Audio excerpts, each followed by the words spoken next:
Assalamualaikum warahmatullahi wabarakatuh.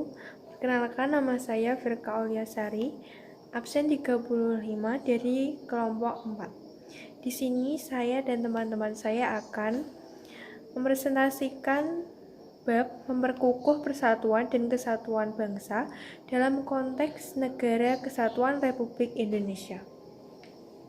Baik, langsung saja saya dan teman-teman saya akan mempresentasikan materi tersebut. Yang pertama, makna persatuan dan kesatuan bangsa. Persatuan berasal dari kata satu yang berarti utuh dan tidak berpecah-pecah. Persatuan Indonesia berarti persatuan bangsa yang mendiami wilayah Indonesia. Sedangkan kesatuan bangsa artinya bangsa Indonesia yang terdiri atas berbagai agama, suku bangsa, dan bahasa harus diusahakan terwujud dalam satu kesatuan bangsa yang bulat dan utuh. Pada pasal 25A Undang-Undang Dasar Negara Republik Indonesia tahun 1945 ditegaskan bahwa Negara Kesatuan Republik Indonesia adalah sebuah negara kepulauan yang berciri Nusantara dengan wilayah dan batas-batas dan hak-haknya ditetapkan dengan undang-undang. Wawasan Nusantara terdiri atas dua kata, yaitu wawasan dan Nusantara. Wawasan berasal dari kata wawas, yang berarti pandangan, tinjauan atau penglihatan indrawi. Akar kata ini membentuk kata meninjau atau cara melihat. Nusantara berasal dari kata nusa, yang berarti pulau-pulau, dan antara, yang berarti diapit di antara dua benua, yaitu benua Asia dan Australia, serta dua samudra, yaitu Samudra Pasifik dan Samudra Hindia.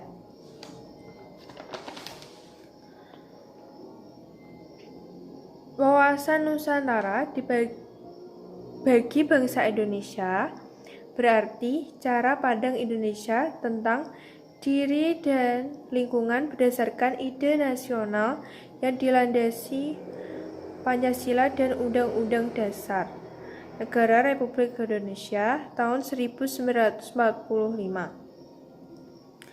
Berdasarkan konsep wawasan Nusantara, negara kita memiliki karakteristik berikut. 1. Negara kepulauan yang pengertiannya adalah suatu wilayah lautan yang ditaburi pulau-pulau besar dan kecil. 2. Konsep utamanya adalah manunggalnya wilayah laut darat dengan wilayah udara. 3. Laut atau perairan merupakan wilayah pokok, bukan merupakan pelengkap. 4. Laut merupakan bagian yang tidak terpisahkan dari daratan, bukan pemisah antara daratan dan pulau yang satu dengan lainnya. Perwujudan konsep kesatuan dalam aspek alamiah sesuai konsep wawasan Nusantara, sedangkan dalam aspek sosial konsep kesatuan diwujudkan dalam beberapa aspek kehidupan berikut. Yang pertama, perwujudan kepulauan Nusantara sebagai satu kesatuan politik. Perwujudan kepulauan Nusantara sebagai satu kesatuan politik tercermin dalam beberapa konsep berikut, yaitu 1. Seluruh wilayah Indonesia dengan segala isi dan kekayaan yang terkandung di dalamnya merupakan satu kesatuan wilayah, wadah ruang hidup, dan kesatuan mutlak bagi seluruh bangsa Indonesia, serta modal dan milik bersama bangsa. Kedua, Indonesia yang terdiri atas berbagai suku dan berbagai bahasa daerah, memeluk dan meyakini agama dan kepercayaan terhadap Tuhan Yang Maha Esa, harus merupakan satu kesatuan bangsa yang bulat dalam arti seluas-luasnya. Yang ketiga, sebagai psikologis, bangsa Indonesia harus merasa satu, senasib, sepenanggungan, sebangsa dan setanah air, serta mempunyai suatu tekad dalam mencapai cita-cita bangsa. Keempat, Pancasila diletakkan sebagai satu-satunya falsafah serta ideologi bangsa dan negara yang melandasi, membimbing, dan mengarahkan bangsa menuju tujuan nasional negara. Yang kelima, kehidupan politik di seluruh wilayah Nusantara merupakan satu kesatuan politik yang diselenggarakan berdasarkan Pancasila dan Undang-Undang Dasar Negara Republik Indonesia tahun 1945. Yang keenam, seluruh kepulauan Nusantara merupakan kesatuan hukum yang berarti hanya ada satu hukum nasional yang mengabdi kepada kepentingan nasional. Yang ketujuh, bangsa Indonesia hidup berdampingan dengan bangsa lain, ikut menciptakan ketertiban dunia berdasarkan kemerdekaan, perdamaian abadi, dan keadilan sosial melalui politik luar negeri bebas aktif serta diabadikan untuk kepentingan nasional. Materi selanjutnya akan dilanjutkan oleh teman saya. Terima kasih. Saya Melinda Cahyasari dari kelas 11 MIPA 3, nomor absen 20. 2. Perwujudan Kepulauan Nusantara sebagai satu kesatuan ekonomi. Perwujudan Kepulauan Nusantara sebagai satu kesatuan ekonomi tercermin pada konsep berikut. A. Kekayaan wilayah Nusantara adalah model dan milik bersama bangsa. Keperluan hidup sehari-hari harus tersedia merata di seluruh wilayah tanah air. B. Tingkat perkembangan ekonomi harus serasi dan seimbang di seluruh daerah tanpa meninggalkan ciri-ciri khas yang dimiliki daerah-daerah dalam mengembangkan ekonominya. C. Kehidupan perekonomian di seluruh wilayah Nusantara merupakan kesatuan ekonomi yang diselenggarakan sebagai usaha bersama berdasarkan atas asas kekeluargaan dan ditujukan bagi kemakmuran rakyat. 3. Perwujudan Kepulauan Nusantara sebagai satu kesatuan sosial budaya. Perwujudan Kepulauan Nusantara sebagai satu kesatuan sosial budaya tercermin pada konsep berikut. A. Bahwa masyarakat Indonesia adalah satu, peri kehidupan bangsa harus merupakan kehidupan yang serasi dengan tingkat kemajuan masyarakat yang sama, merata, dan seimbang, serta adanya keselarasan kehidupan yang sesuai kemajuan bangsa. B. Budaya yang menjadi model dan landasan perkembangan budaya bangsa seluruhnya yang hasil-hasilnya dapat dinikmati dan oleh seluruh bangsa Indonesia. Bahwa budaya Indonesia pada hakikatnya adalah satu. Contoh ragam budaya yang ada menggambarkan kekayaan. 4. Perwujudan Kepulauan Nusantara sebagai satu kesatuan pertahanan keamanan. Perwujudan Kepulauan Nusantara sebagai satu kesatuan pertahanan keamanan tercermin pada konsep berikut. A. Ancaman terhadap satu daerah pada hakikatnya merupakan ancaman bagi seluruh bangsa dan negara. B. Tiap-tiap warga negara mempunyai hak dan kewajiban yang sama di dalam pembelaan negara. Assalamualaikum warahmatullahi wabarakatuh. Perkenalkan, nama saya Nia Agdeni, nomor absen 24 dari kelas 11 MIPA 3. Di sini saya akan menerangkan tentang subbab B, yaitu dari bab 3 tentang kehidupan bernegara dalam konsep Negara Kesatuan Republik Indonesia. Untuk itu, bentuk negara dalam konsep dan teori modern saat ini dibedakan menjadi dua, yaitu negara kesatuan atau unitarisme dan negara serikat atau federalisme. Konsep negara kesatuan merupakan bentuk suatu negara yang merdeka, berdaulat, dengan satu pemerintahan pusat yang berkuasa dan mengatur seluruh daerah.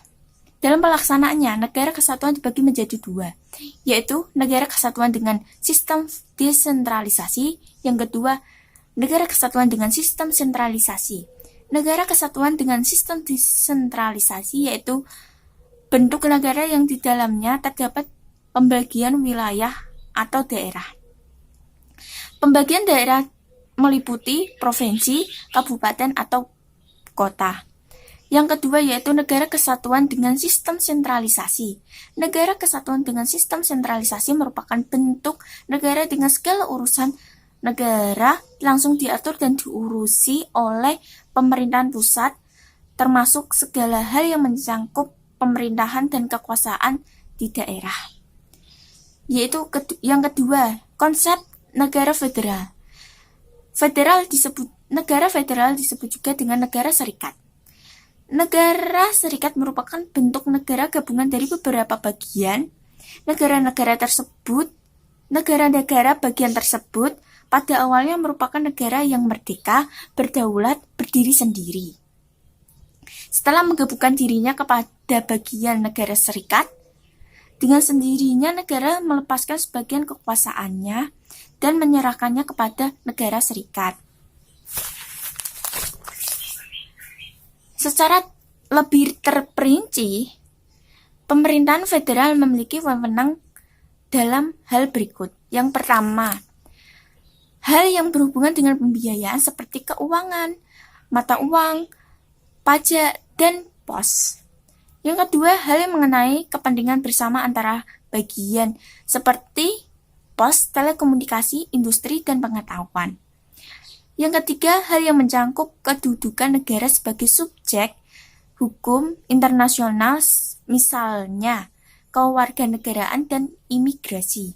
Yang keempat, hal yang mutlak mengenai keselamatan negara, misalnya pertahanan dan keamanan, serta perang dan damai.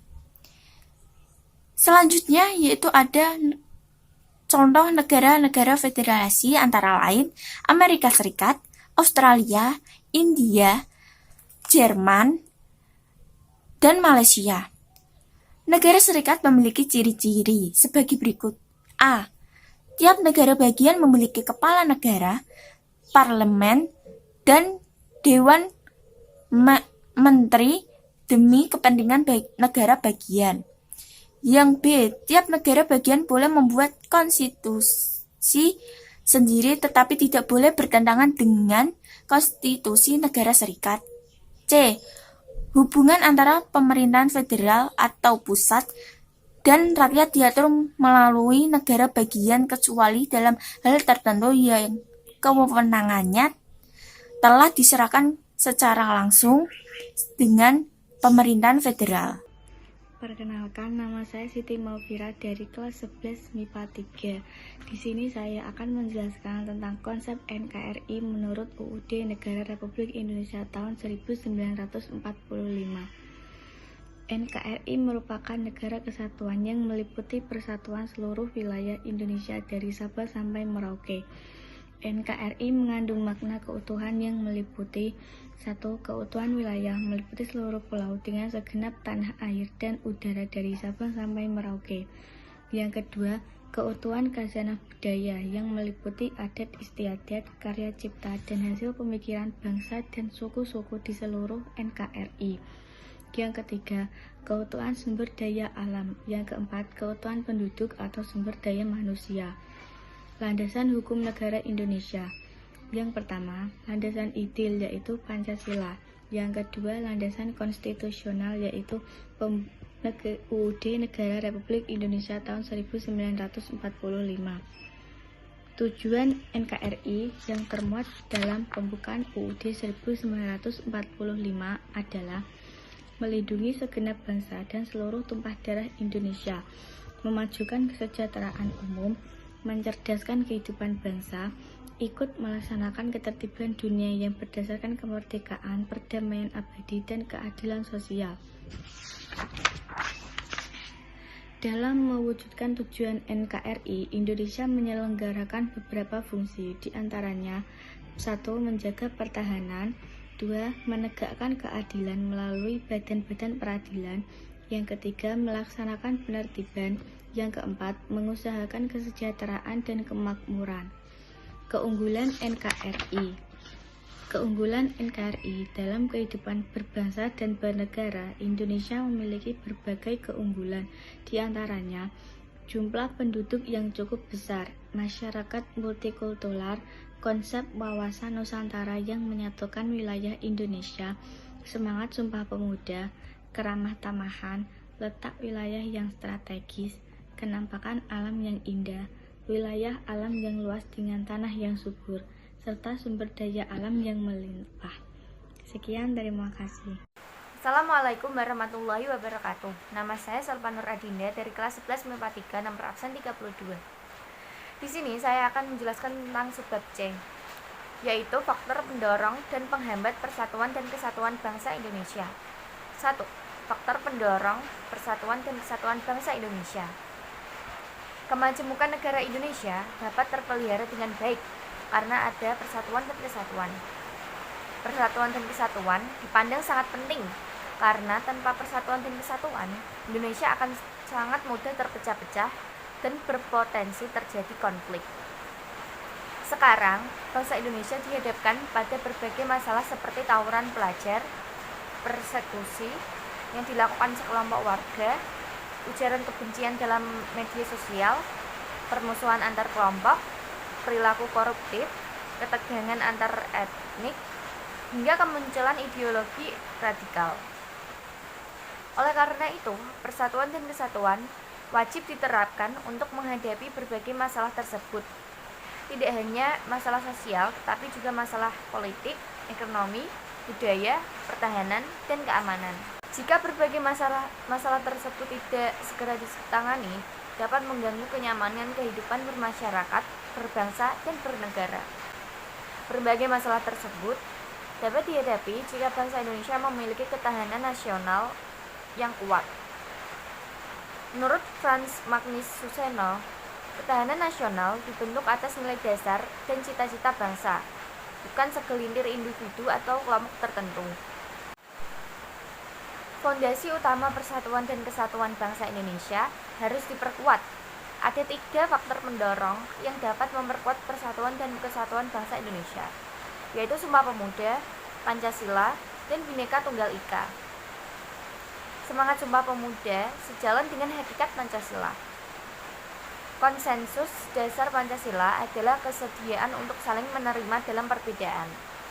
Masyarakat harus menyadari penyataan bahwa Indonesia sebagai negara majemuk membutuhkan perilaku semua elemen bangsa yang dapat saling menerima dan bekerja sama.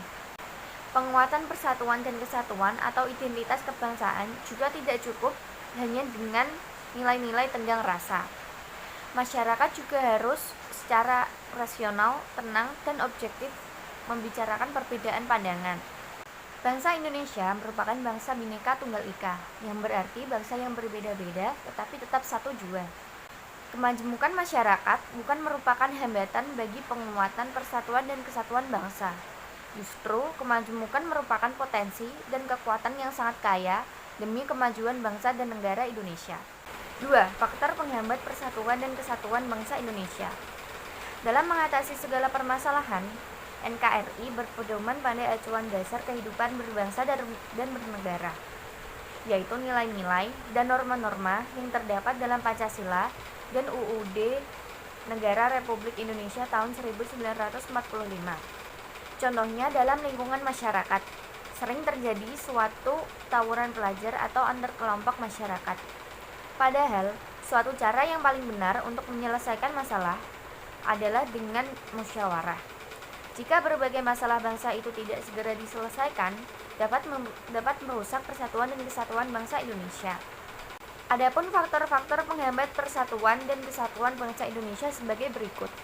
A. Geografis. Wilayah Indonesia terdiri atas ribu-ribu pulau, baik besar maupun kecil, yang dihubungkan oleh lautan, pulau, dan selat yang harus dijaga. B. Pembangunan yang tidak merata. Pembangunan tidak merata menimbulkan kecemburuan antar daerah. Tidak jarang, kecemburuan itu berujung pada pergolakan daerah. Pemerintah hendaknya mendistribusikan pembangunan secara merata dengan memaksimalkan sumber-sumber daya dari daerah yang memiliki potensi ekonomi yang baik untuk jangka waktu ke depan. C. Keberagaman masyarakat Indonesia. Keberagaman suku, agama, dan ras di Indonesia sering memunculkan perbedaan yang mengarah pada konflik antar umat yang tidak terelakkan. Indonesia sebagai negara yang mengusung semboyan Bhinneka Tunggal Ika, sudah seharusnya masyarakat Indonesia menjunjung tinggi perbedaan dan toleransi. D. Munculnya gejala etnosentrisme. Salah satu faktor yang menjadi penyebab munculnya masalah etnosentrisme adalah pluralitas bangsa Indonesia. Bangsa Indonesia merupakan bangsa yang terdiri atas berbagai suku, agama, ras, dan golongan. Pluralitas masyarakat Indonesia ini melahirkan berbagai persoalan. E. Melemahnya nilai budaya bangsa. Masuknya budaya asing ke Indonesia sebenarnya merupakan hal yang wajar, asalkan budaya tersebut sesuai kepribadian bangsa Indonesia. Akan tetapi, kita harus tetap menjaga agar budaya kita tidak luntur. Nah, itu tadi penjelasan saya mengenai subbab C, yaitu faktor pendorong dan penghambat persatuan dan kesatuan bangsa Indonesia. Sekian, wassalamualaikum warahmatullahi wabarakatuh. Nama saya Angelika Ai Putri, nomor absen 6 dari kelas 11 MIPA 3. Saya mempresentasikan subbab D, yaitu perilaku yang menunjukkan sikap menjaga keutuhan negara kesatuan Republik Indonesia. 1. Arti pentingnya menjaga keutuhan NKRI. Seluruh rakyat Indonesia harus menjaga keutuhan negara kesatuan Republik Indonesia demi mencapai suatu bangsa yang berdaulat, adil, makmur, sejahtera, dan bermartabat. Tahap terjaganya keutuhan NKRI akan memberikan berbagai manfaat bagi Indonesia. Salah satunya adalah pembangunan di segala bidang dapat berjalan dengan lancar, dan bangsa Indonesia akan mampu menanggulangi berbagai ancaman, maupun itu ancaman dari luar ataupun dari dalam, yang dapat memecah belah bangsa Indonesia. Perbedaan suku, adat, budaya, dan agama dapat menjadi sumber kekuatan untuk hidup yang sejajar dengan bangsa lain, sehingga akan tercipta rasa kebersamaan di seluruh aspek kehidupan. Kedua, yaitu wujud sikap menjaga keutuhan NKRI. Pertama adalah wujud sikap dalam menjaga keutuhan NKRI di lingkungan keluarga, yaitu menjaga kerukunan di sesama anggota keluarga, saling menghormati dan menyayangi dengan anggota keluarga yang lain, tidak memaksakan kehendak kepada anggota keluarga yang lain, menghormati perbedaan pendapat, menjaga nama baik keluarga ketika kita bergaul dengan orang lain. Kedua, yaitu wujud sikap dalam menjaga keutuhan NKRI di lingkungan sekolah. Tidak membeda-bedakan teman saat bergaul, saling menolong dan berbagi dengan teman, mengikuti upacara bendera dengan hikmat, menghormati guru dan karyawan, menghargai dan menghormati pendapat teman. Wujud sikap dalam menjaga keutuhan NKRI di lingkungan masyarakat, yaitu aktif dalam mengikuti kegiatan kemasyarakatan, tidak membeda-bedakan suku, agama, dan daerah, saling tolong-menolong, saling menghormati dan menghargai hak orang lain, dan bersikap arif dan mau bekerja sama dengan orang lain.